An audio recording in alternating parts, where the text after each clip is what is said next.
dididik bisa insyaallah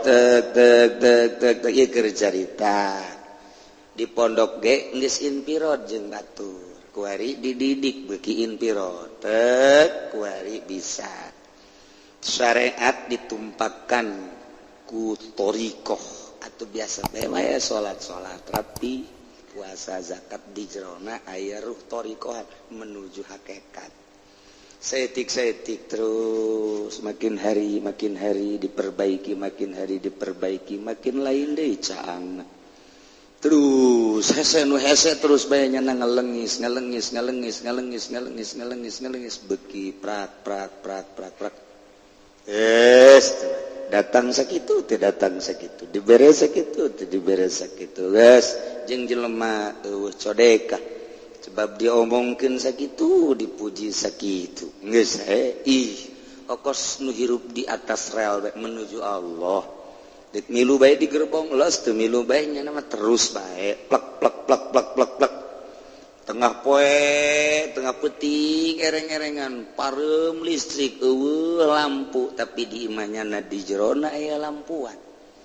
Ketika tengah peting poek mongkleng buta rata eueuh nu nyeungeut lampu di jero imahnya aya lampuan terlihatlah di luar sinar lampu tersebut melalui belahan-belahan ronggang-ronggang bolongan-bolongan batur nyahoeun oh aya cacaan tuh jandelana tuh bebelahna tuh sinar kalu kitu keneh jelema nu menuju ka Gusti Allah saat batur maksiat ngaler ngidul riba dan lain sebagainya tapi nya nama bersih tengah-tengah kerhirup pikuk di jero hatenya aya nur ilahian kadeuleu diceuli kadeuleu dibata kadeuleu diuriung kadeuleu nu neuleuna adalah batin masing-masing terasa berbeda jeung nu sejen aya cacaan di dinya tuh teu biasa diomongkeun ku nu sejen ge lantaran sarua jeung tadi tengah peting poek mongkleng buta rata puarem listrik di imah masing-masing poek tapi di imah si eta mah aya caang kadeuleu tina jandela kadeuleu tina bobolong kadeuleu aya caang batur nyahoeun imah itu mah caang tersebut eta adalah cacaang nu mantul di jero sehingga keluar kadeuleu caangna percis kos jelema anu eueuh duniaan jero hatena eueuh makhlukan jero hatena eueuh nafsuan jero hatena eueuh setanan jero hatena nah aya cacaang ilahi kadeuleu ku mata hate batur caang di dinya mah dibedakeun itu ge caang henteu itu mah henteu teu bisa dihenteu teu kajenting batur anu henteu mangakui secara lisan batin mah tetep ngaku caang nu sabenerna mangan gengsi doang teu bisa dibobodo nur ilahi ku hate masing-masing jeung kuruh masing-masing karasa caang percis kos tengah peting tadi lamun geus kos kitu nyana bisa ngabedakeun antara hisi jeung makna sebab cacaang geus katempo nyahoeun ieu hisi ieu mah makna ieu mah hisi ieu mah makna nyahoeun nyahan atuh jara ge geus teu daekeun ngomong kumaha sebab jeung setan ge sering kapanggih jeung setan ge sering kapanggih urang mah pan embung kapanggih jeung setan teh embung nu kos kitu mah kapanggih jeung setan teh sering ja anu daratang ge setan malulu di kopiah make kopiah haji kadang make udeng horeng setan lain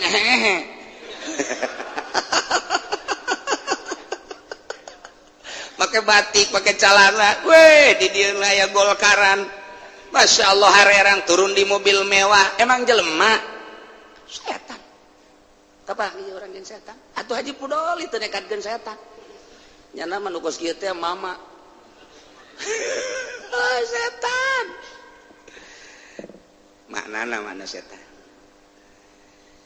aya hiji jelema datang ka Syekh Junaid Syekh ulan ai mama osok kapanggih jeung setan dedek daun tuh kapanggih jeung setan henteu kula mah cenah yang pangbuktikeun bae coba setan teh kos kumaha coba hayang nyaho ayo gede ke masjid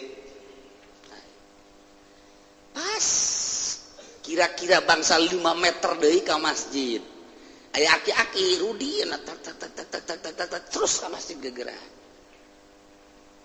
Nanya ka muridna, sia nyeleun teh tadi aki-aki ka masjid. Nolo. Kos kumaha eta? Ih, kos kitu asana, tamun hayang nyawa eta setan. Nu bener mama, ye. Coba pangbuktikan, ayo orang ka jero. Ayo, hayang nyawa.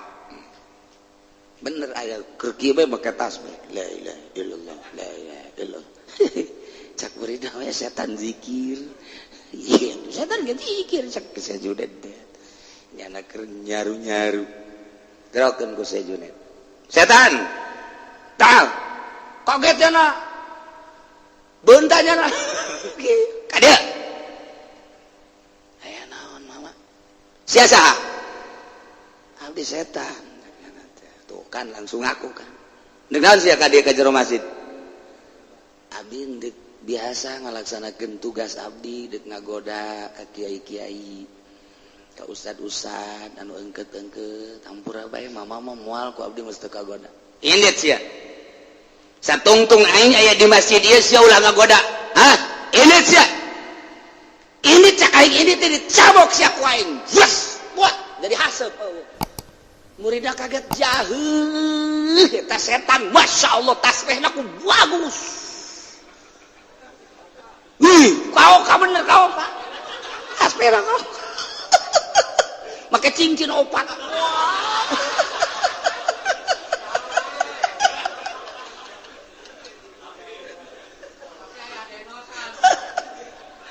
Ji kurang-kurang da wewang kumaha gitu. Ya Allah ya Rabbi, lamun lain ku Syekh Junaid moal kanyahoan bawa eta setan. Mantak sing hade urang lamun urang diuk di dieu can puguh jelema nu di sisi urang.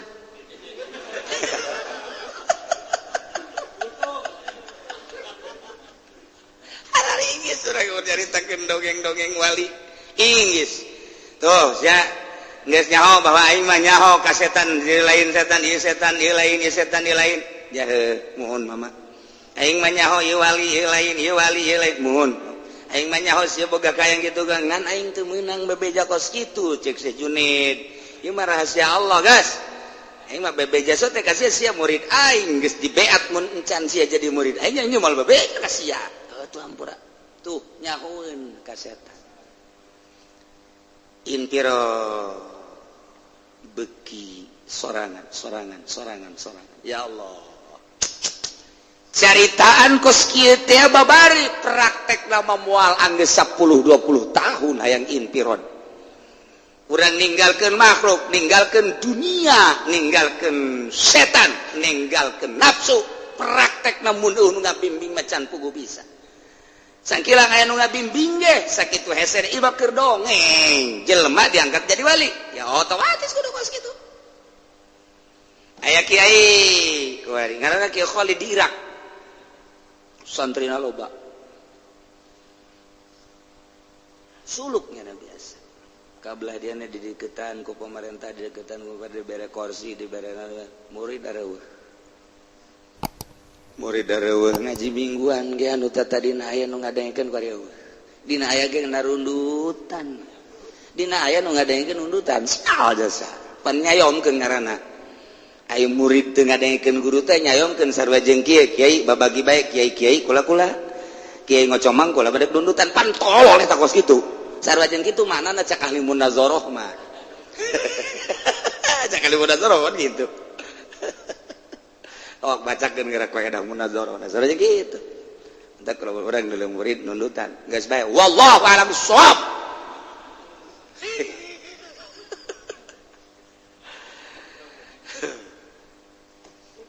Sayyidina Umar lamun maca Quran tengah puting gondeng setengah Sayyidina Umar. Tapi Sayyidina Abu Bakar mah lalauna. Sayyidina Abu Bakar Bismillahirrahmanirrahim.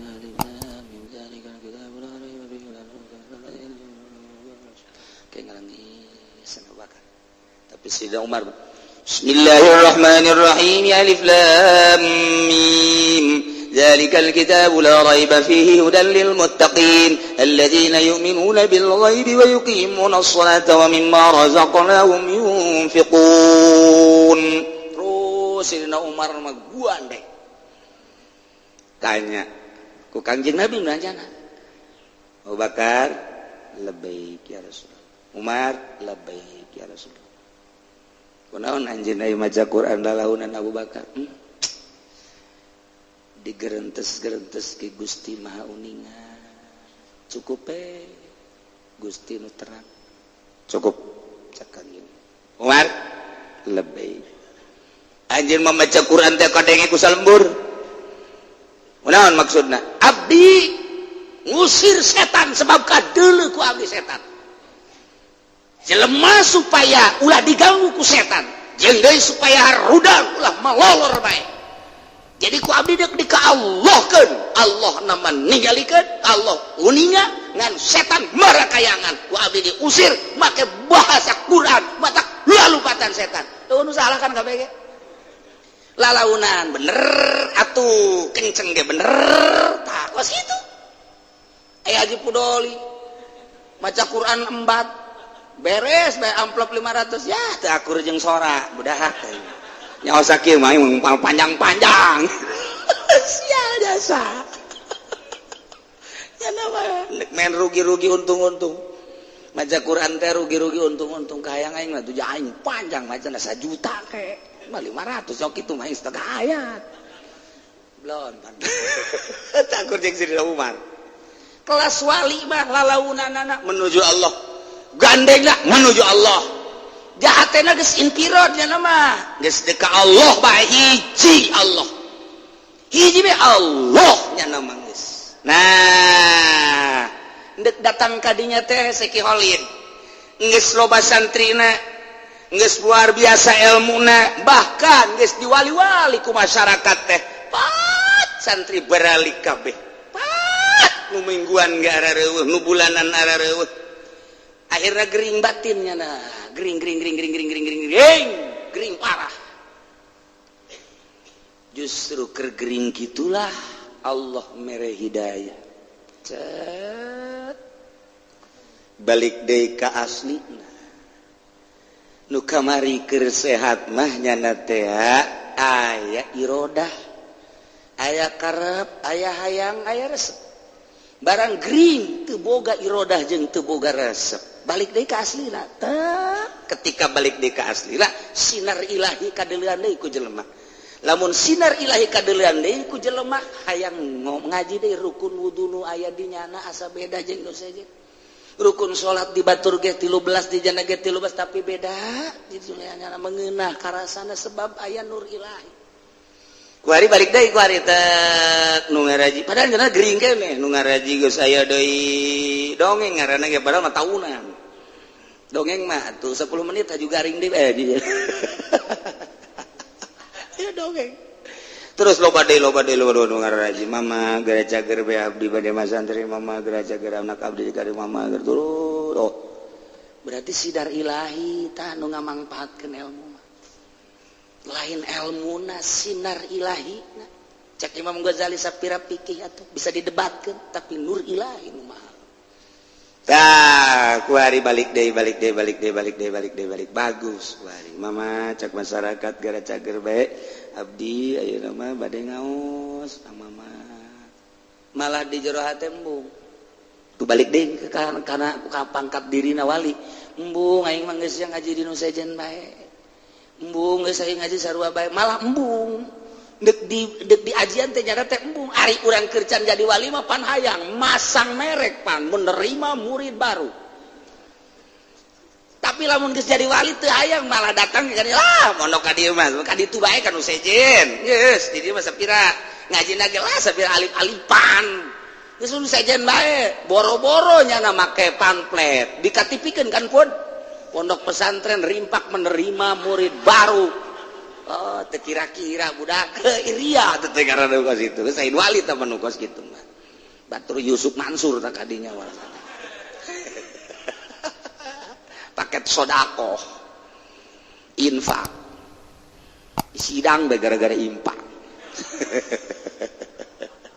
nah kuari gas balik deui ka asli dak oh nikmat zikir kuari ngeunah deui maca Quran nikmat deui beda kamari mah kapaksa ku hawa nafsu katumpangan kuari mah lain ngeunaheun hirup kuari asa kuari can bisa pan urang mah hirup kuari asa kuari urang mah teu bisa cok urang lamun keur nangtung salat henteu asa keur nangtung urang mah pan keur di luhur apaan sakat bener kan urang keur salat Allahu akbar henteu asa keur nangtung urang mah henteu asa keur jeung Allah malah mah nu aya di mall nu keur diapaan sa nu sakupi nu mikiran kreditan berarti urang teu sadar sebenarnya urang mah edan sebenarnya cak wali mah urang mah edan sadar jadi wali mah sadar aing teh keur salat ditanya ku Gusti Allah keur naon sia Khalid salat keur maca naon maca Fatihah sok atuh dibimbing ku Allah wali teh bismillahirrahmanirrahim sadar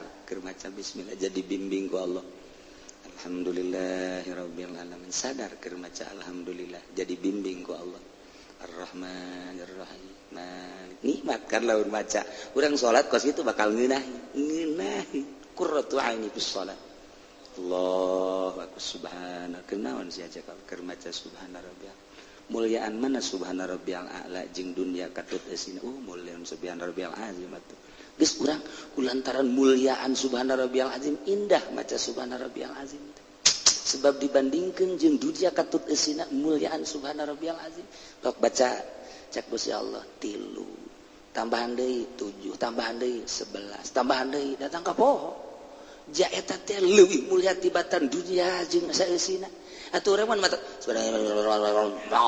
teu nganggap urang anggapan urang terhadap subhana rabbiyal azim teh teu nganggap kulantaran teu nganggap teu indah ya Allah at-tahiyatul fil alamin innaka sulul cak makmum kiamat si imam bapak rek merapat cak kiai murid-muridna wiridan teruskeun nya mama rek rapat heula waduh mama rapat cek rapat gitu nya mah kiai rapat teu pantes kan kiai rapat. Nah, balik deui Ki Holid. Barang balik kali deui Ki Holid dilayat ku kiai alhamdulillahirabbil alamin. Dilayat deui ku kiai alhamdulillah. Dilayat deui ku kiai nikmat sebab ngahiji ruh kiai jeung kiai. Barang dilayat nyana ku pamarentah cerik musruk Ki Holid. Padahal mah dilayat ku kiai mah sakadar dibere doa, teu menta duit, teu mere duit, malah menta ongkos yang balik. Kiai makan kok si jasar usah pan kiai banget kiai mah ai dilayat ku pamarentah mah nyasareungit zahirna nya mere duit tapi ngusruk Ki Holid plek ka handap cerik di jero hatena ngadua ka Gusti dosa naon deui abdi Gusti sehingga tamu abdi kok dikiriman nu kieu tuh wali embung pan Haji Fudoli mah atuh di SMS Bada Zohor tidak kemana-mana. Sial tak Fudoli. Ki Holid bata datang gubernur cari dosa naon Gusti abdi sehingga Gusti ngadatangkeun gubernur ka abdi. Jaro abdi memisah jeung gubernur. Abdi mangeus ka Gusti jeung ahli-ahli Allah beda wali dilayat ku para kiai ahli Allah seri. Sarua sapagodos menuju surga Firdaus. Tapi ketika dilayat kuno kos karari itu nu selalu ngadahar duit rakyat nejis bagi wali. Ceri. Urang datang teu ka kos kitu. Mulai ku ari tah ragap dada urang. Kamari teh kapan waktu keur arif dibere sabaraha lah. Dibere sabaraha lah. Ngomong atuh sia. Jaing ge nyaho. Komo keur WH dibere sabaraha racun duit rakyat kadeleuna duit padahal getih rakyat tempelkeun ku urang di pondok pesantren hangru ka ambeun ieu lah keur carita hakikat nyahoeun wali mah ieu makna ieu hisi ieu makna ieu hisi dijelaskeun secara hakikat.